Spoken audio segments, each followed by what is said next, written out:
Hello, Stage 3. I'm here to talk to you today about our humour unit. What's so funny? Take you through some really important information that you need to understand about this unit. So first of all, hopefully something you've already seen, which is the learning intention for the unit. So we will understand that humour has various forms and differs according to purpose, audience, and intention. So basically, humour is different for different people, but it can also be categorised into different types, and it can have different purposes and different intentions. The other thing you really need to know about is your learning destination. So how are we going to know that you have achieved your learning intention? You are going to be asked to write a funny, imaginative story, and the story must contain a number of the elements of humour that have been discussed, and you must be able to list the types of humour that you've included in your story. So this is what the assessment task actually looks like. So you can see that we're looking at these three outcomes. Your writing outcome, how well you can write a text. A coherent text is one that makes sense. We're also going to be looking at your spelling, and we're going to be looking at your grammar, punctuation, and vocabulary. We've also, in our writing unit, we'll be looking particularly at vocabulary and word choice. So we've included that in this assessment so that you can show your knowledge of that as well. Here's the task repeated again. Students will write a humorous narrative that includes at least 2 different types of humour.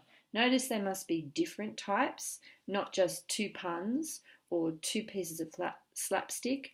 They have to be 2 different types. You'll also need to annotate your narrative to highlight the humour you've used and identify it. So just the way that I annotated this page back here with a highlighter, that's the sort of thing you need to do. So this is the part of my story that's funny and it's a pun. That would be sufficient for that. We are going to assess you on your ability to write in sentences and paragraphs, to use correct punctuation, grammar and spelling, and how to integrate the humorous elements into the story effectively. It's not enough to just tell a story and go, oh, by the way, here's a pun. It has to fit into the story. It has to be integrated. It has to make sense when you're writing it. So if you have a particular pun in mind that you want to use, you need to set your story up so that that pun makes sense. We're going to also be looking at your ability to identify the humorous elements you've used and that you can correctly name them. You might be able to identify the humour, but you might think it's a pun when actually it's irony or something else. So you need to be able to do those things. On the next page, you'll see the rubric that you're going to be marked by. So again, I just want to take you horizontally across the rubric this time to really help you understand how to get the higher grades. So if we look at your use of humour, to get a C, a grade level, you need to include at least 2 types of humour which are used effectively.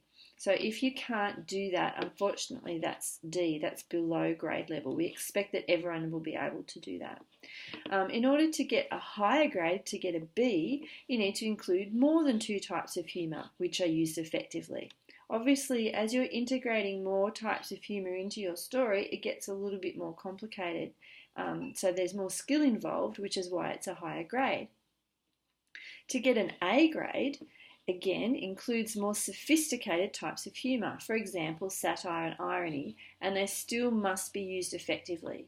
So if you try to use irony, for example, but it doesn't quite work, you might still be able to get into the B category, but at least you've had a go at the A. So you really need to look at the differences between the levels on the rubric so that you can really be sure that you are achieving as highly as you can. This one is similar, identifies the correct types of humour, and notice that in order to differentiate the B and the A grade, I've added something in. Said here that you still need to be able to correctly identify the humour to get a B, but you might also explain how the humorous elements have been integrated into the story. Now notice that that wasn't on the other page, but it's been added in as a way that you can make yourself stand out If you are one of the really good learners, this is a way that you can show that. And to get an A grade, you must do it. So in the B grade, it's optional. So you can have a go at it. It might work, it might not. But you definitely need to do that to get an A grade for that particular element. These here are the outcomes as well that correspond to the other page, just for your information. So we'll be looking at your spelling, your use of vocabulary, and we've used that word choice to actually be deliberate in the words that you put into your story, and then punctuation and grammar. So there you have it. The teachers have decided that when you write your humorous narrative that there's going to be, we want you to write about a page, and I would say there's an absolute maximum of 2 pages. We're also going to have a time limit. So you'll be given an hour. One of the lessons, one of the literacy lessons, a whole hour, and in that hour you'll be given time to plan your story, and then you'll be given time to write it, and then you'll be given time to annotate it at the end, where you identify your parts of humour and name them.